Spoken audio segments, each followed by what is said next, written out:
just a moment, X minus one. But first, one man whose personality belies his name is Quizmaster Groucho Marx. Because Mr. Marx is hardly one of the grouchy kind when it comes to welcoming guests and dispensing good humor on his Wednesday night quiz show, You Bet Your Life. Why don't you tune in and hear for yourself tomorrow? And while you're listening, don't forget that each Wednesday night there's more great entertainment when Jack Bailey and contestants play Truth or Consequences. And all of the staff on Airtime join stars Giselle McKenzie in bringing you top musical listening. Enjoy music and fun tomorrow night on this station. And now stay tuned for X minus one on NBC. Countdown for blast off. X minus 5, 4, 3, 2, X minus 1, fire.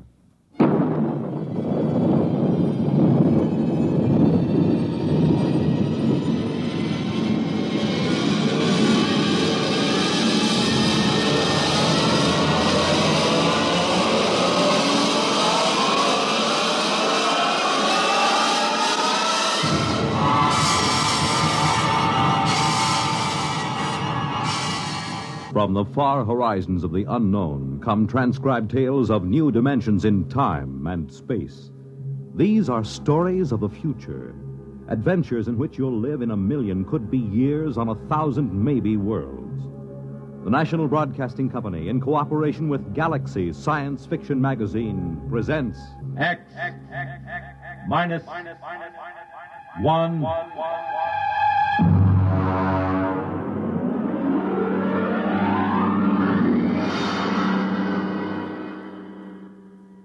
Tonight, the dramatization of a story by Jerry Soule, The Seventh Order.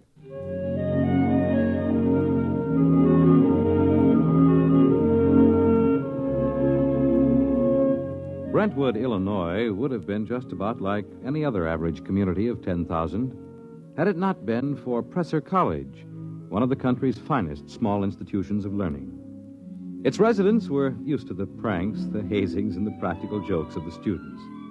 But even Professor Ansel Tomlin was surprised when the blue humanoid came down the street and up to the porch where the professor was sitting in an old wicker rocking chair.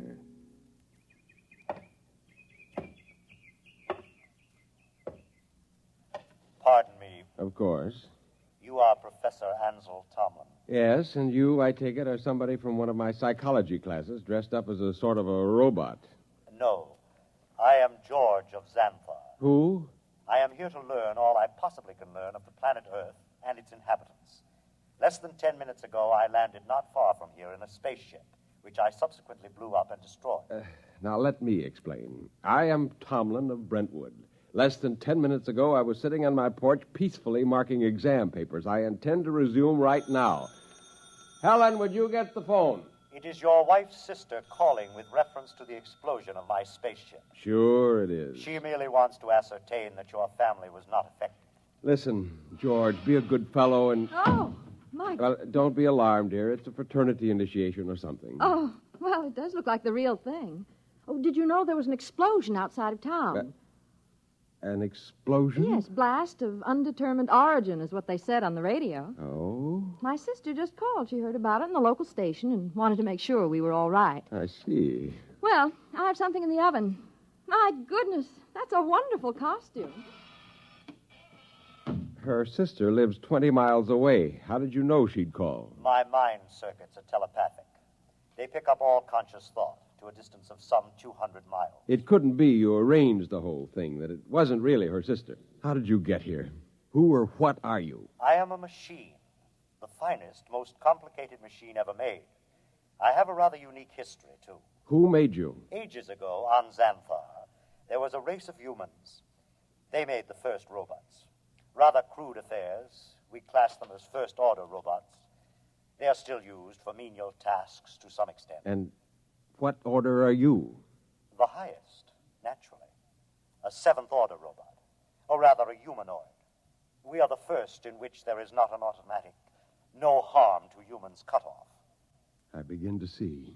You will become aware of the fact that I am superior to you and to the rest of your race. I need no oxygen. I am never ill. I need no sleep. Every experience is indelibly recorded on circuits and is instantly available. Tell me, George, do you have feelings? I have an electronically controlled endocrine balance. It's very interesting. And what is your mission here on Earth? For the moment, I am here to study. I will live with you until it is complete. You will what? I will live with you. I will be with you all of your waking hours. While you sleep, I will go through your library. I need nothing. I want nothing. Just a moment. What about my privacy? When you desire privacy, I will study someone else. Your wife, perhaps. The female should be interesting. George, old man, I'm terribly sorry, but you'll have to wire back to your masters to make other arrangements. That will be quite impossible. Really? You see, I have no master. Well, what about those humans back in Xantha, the ones who invented you seventh-order humanoid? Oh, they are all quite dead. We destroyed them. Destroyed? You look alarmed. It was, after all, they or us. You see, our endocrine system permits us pride in ourselves. Naturally, being proud of ourselves, we objected to being ordered about in an incompetent way. So, you killed them? Exactly. Now, shall we go inside and inform your wife of my visit? Suppose I refuse. Professor, do you see that small dog playing on the lawn across the street? Yes. I will lift my arm and point at it. Observe. It vaporized. Exactly. Now then, shall we go in? Yes. We'll go in.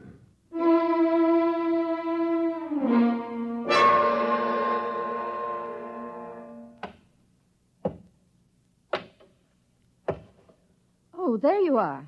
I see you brought your friend. Helen, this is George. George of Xanthar. George is a machine. Well, anybody can see that. It's the most convincing costume I ever saw. Helen, it isn't a costume. No? No, he's really a machine. Oh. He's staying with us, What? whether we like it or not. Well, really, Ansel. We have no choice. I am a seventh-order humanoid. I detect that your mind does not comprehend. I am here as an advanced scout for my race. After we establish a station here on Earth... I don't like this. Now, would you be kind enough to leave my house, young man? You are very slow to comprehend. I comprehend that I have a lot to do, and I'd appreciate it if you'd leave.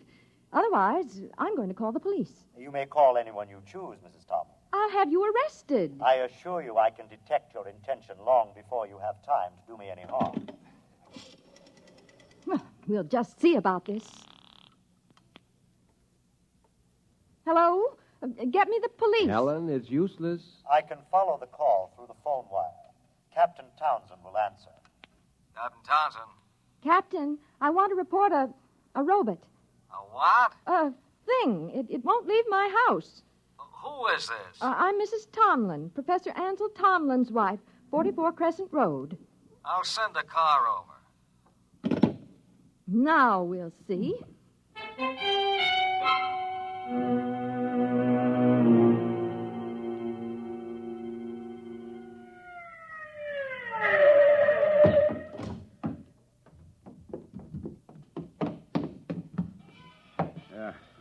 Is this the character that's been giving you trouble? Yes, this is the one, officer. Talked to you before about ruining the flower bed, Sonny. This time I'm taking you in. I would advise you not to touch me. I cannot risk any damage. I'll see about that. Come on outside. I prefer to remain here until I complete my mission. You do, huh? You know what this is? It is a weapon you call a service revolver. That's right. And you'll either march out of here or I'll use it on you. That would be most unfortunate. All right, come on. Officer, let me warn you. He's March. dangerous. March now. I'll count to 3. Officer, please. 1, 2. Oh,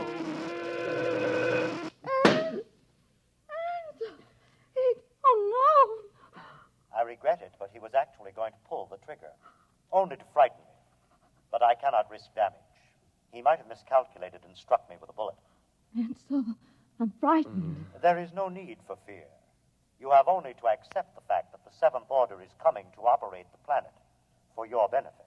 Ansel. Helen, there's no use trying to do anything just yet. Now go next door to Mrs. Coleman. Tell her what's happened.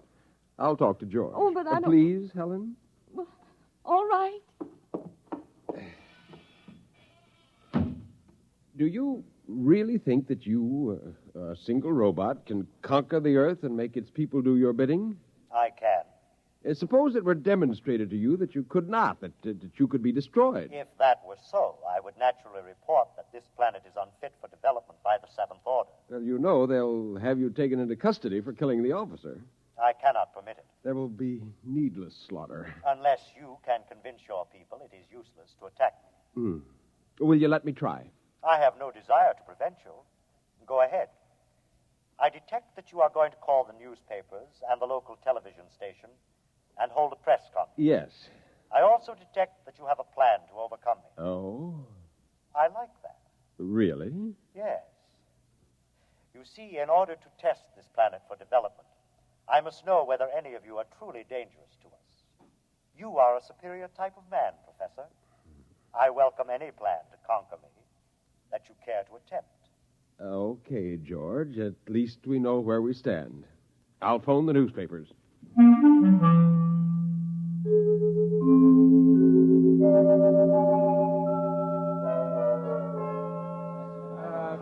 Quiet! Quiet, please! Quiet! Hold it down. Ladies and gentlemen, this is Henry Bennett, broadcasting from a sound truck parked in front of the home of Professor Ansel Tomlin in Brentwood, Illinois. At the moment, Professor Tomlin is seated on his front porch.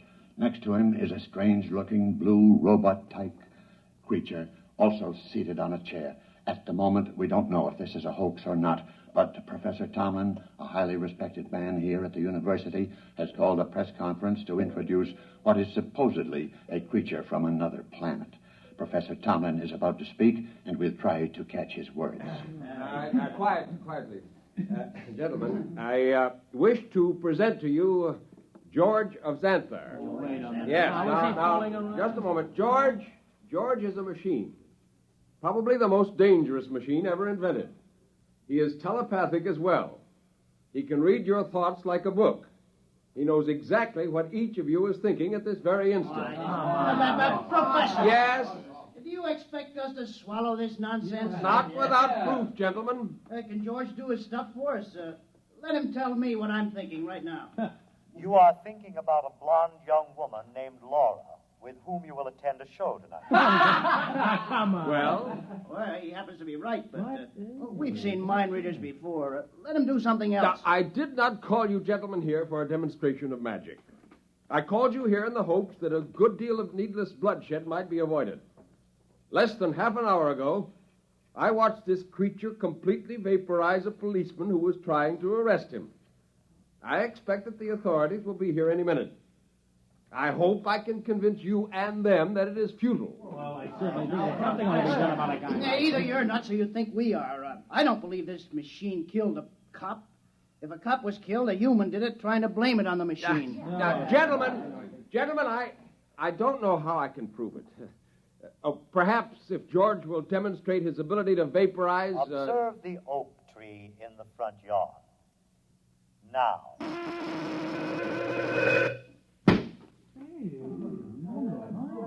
Now, do you see? I see, but I don't believe it. Boys, this is some kind of mass hypnotism.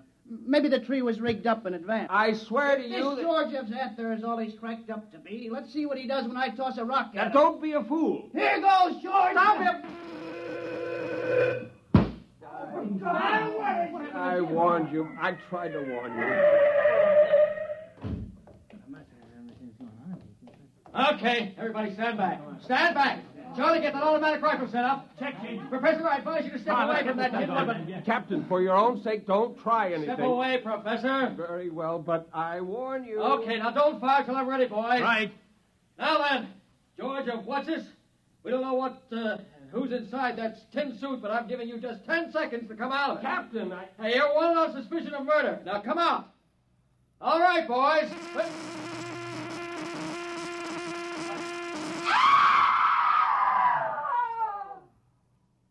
Ladies and gentlemen, I'm afraid we'll have to terminate our broadcast.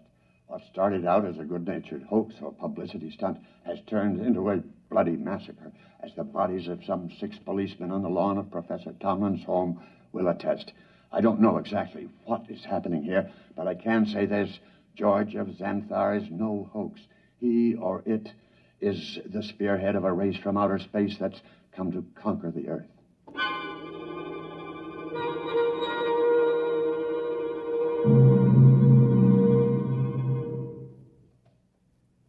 Have they all gone, Helen? Yes, Where is he? in your library, reading. Are the policemen still outside the house? They're walking up and down. Oh, I hope they don't. Yeah, they have orders not to try to harm him. Ansel, Yes?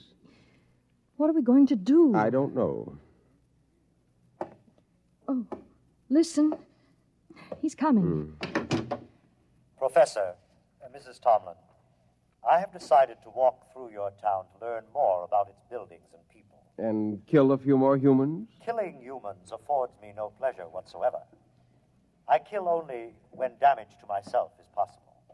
I hope that no one will attempt to harm me. George, let me warn you now that this affair has gone beyond the confines of this town. I am well aware of that, Professor. I am aware of a phone call being made this instant by your mayor to the commander of the Illinois State Guard. If you're smart, you'll return to your ship and your planet. My ship is destroyed.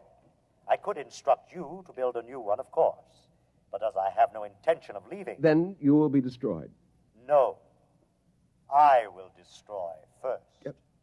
Have you no conscience? A conscience is a fifth-order failing. Needless baggage. Good evening.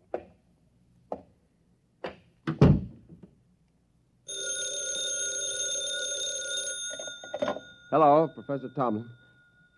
Yes. Yes, I will.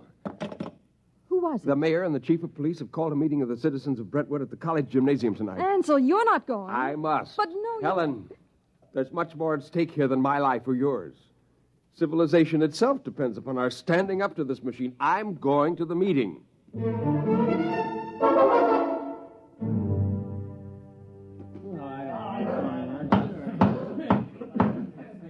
Gentlemen, as mayor of Brentwood, I call this meeting to order.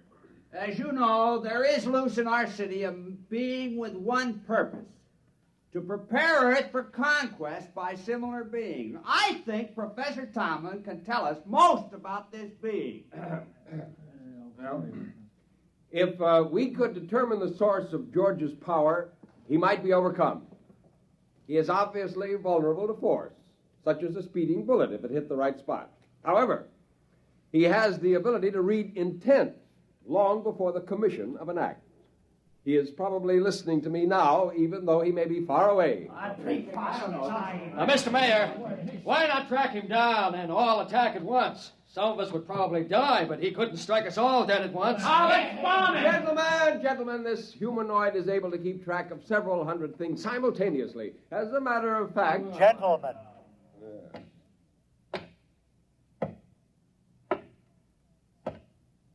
You are working yourselves up needlessly. You simply do not appreciate what it would mean to dedicate yourselves to the fulfillment of the seventh-order destiny. Your lives will be made most pleasant and happy by us. Yeah, why did you kill 6 cops? If you're so powerful, bring them back to life. How do you want to be buried, Robot? Yeah, let's get them, man.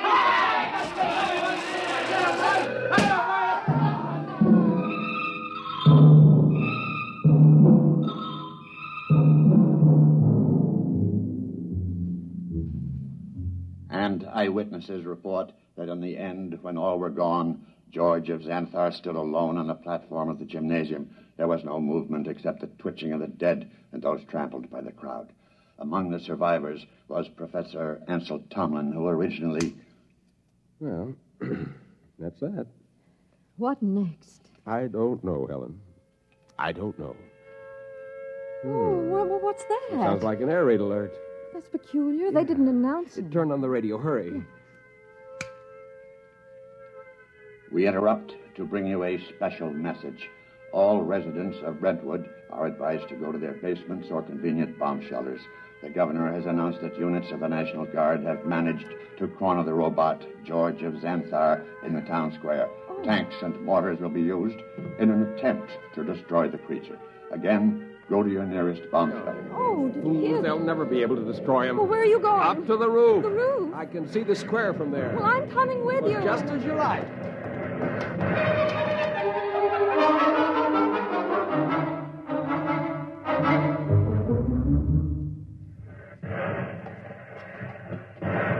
What's happening? He's vaporizing every tank and gun they bring up. Oh, Ansel, let's get away from here. Oh. What's that? Those are Army jets. We'll see how effective he is now.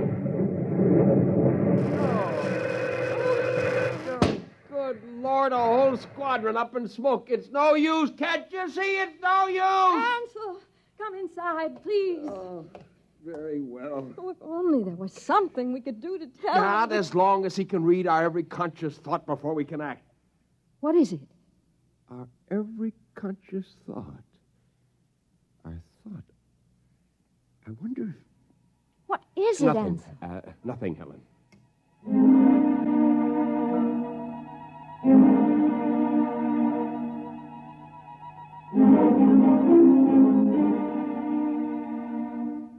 And the Army reports that the countryside around Brentwood is deathly still.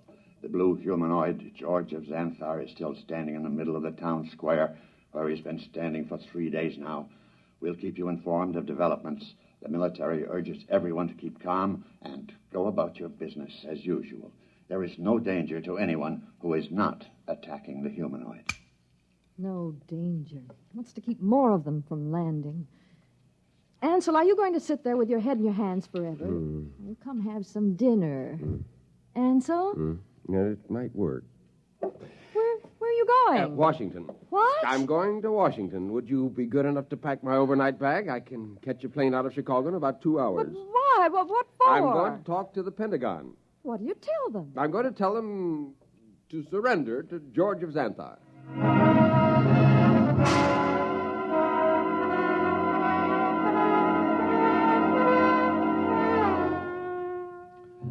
Our microphones are here at the edge of the town square in Brentwood, Illinois today, ladies and gentlemen, to witness the most unusual spectacle of modern history. A discussion of terms whereby the United States of America may surrender to the humanoid George of Xanthar. For the occasion, an honor guard of 22 servicemen from all branches and all parts of the country has been chosen. In just a moment, the honor guard will accompany General of the Army's Walter Pitt, who will discuss the surrender.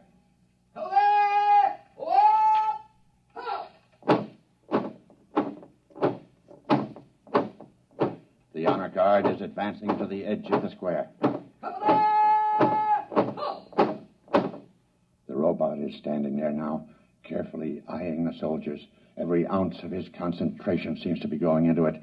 Actually, we're told his telepathic circuits are probing their minds for some hint of danger. A thought, a flicker of an eyelash may be sufficient for him to vaporize all of them. General Pitt is about to speak.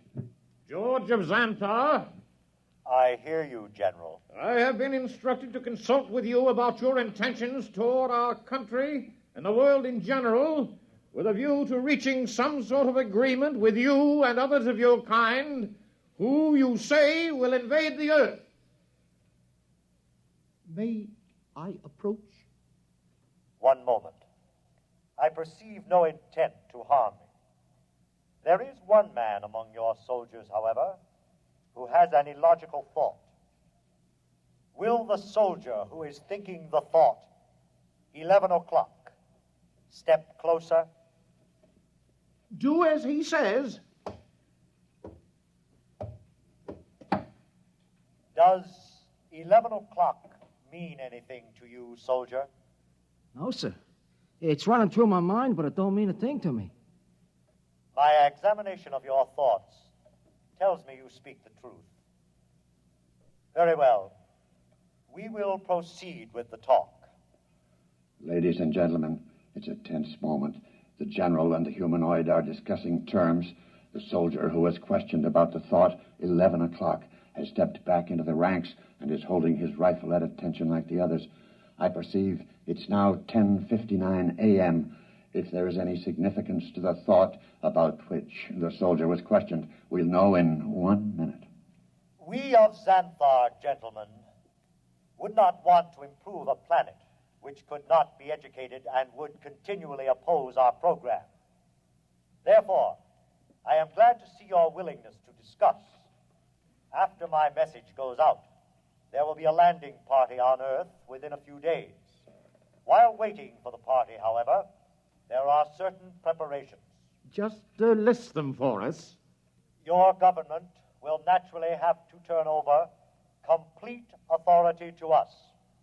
Afterward, we will utilize your press and radio to disseminate our instructions to your people. Simultaneously, in other nations, the same procedure will be carried out by our rep.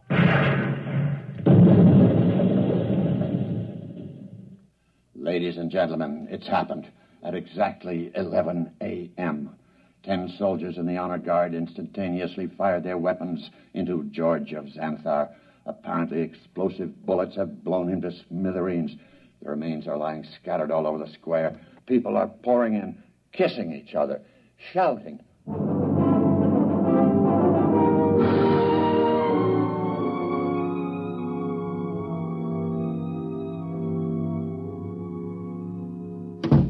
Helen! Ansel, you're home. Yeah. Oh, you've heard the news. Isn't it wonderful? Wonderful, really wonderful. I'm sorry I couldn't come home sooner. It would have spoiled my whole plan if I'd gotten within telepathic range. Your plan? Yes.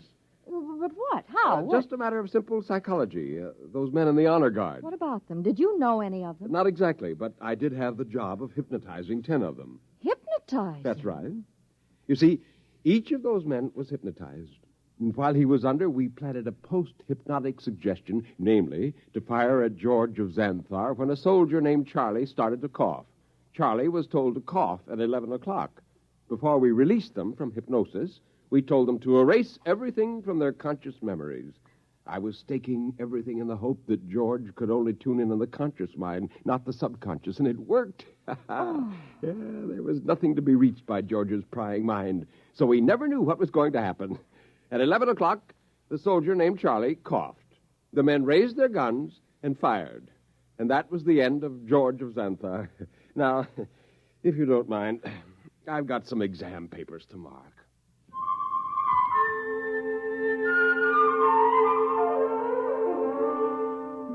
On a planet many millions of miles away, a red light, one of many on a giant control board, suddenly winked out.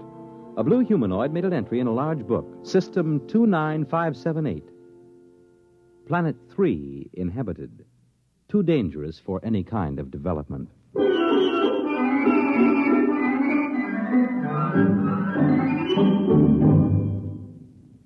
You have just heard X-1, presented by the National Broadcasting Company in cooperation with Galaxy Science Fiction Magazine, which this month features the Alan Cogan story titled In the Cards.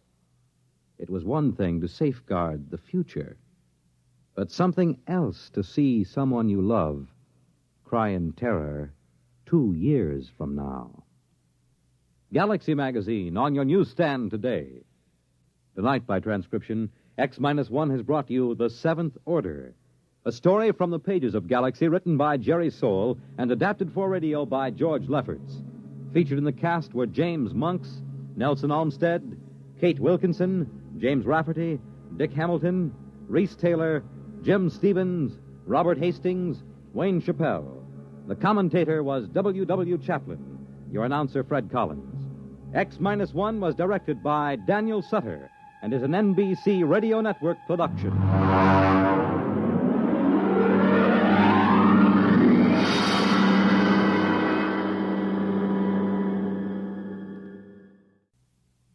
The Wonderful World of Robert Benchley on Biography and Sound tonight on NBC Radio.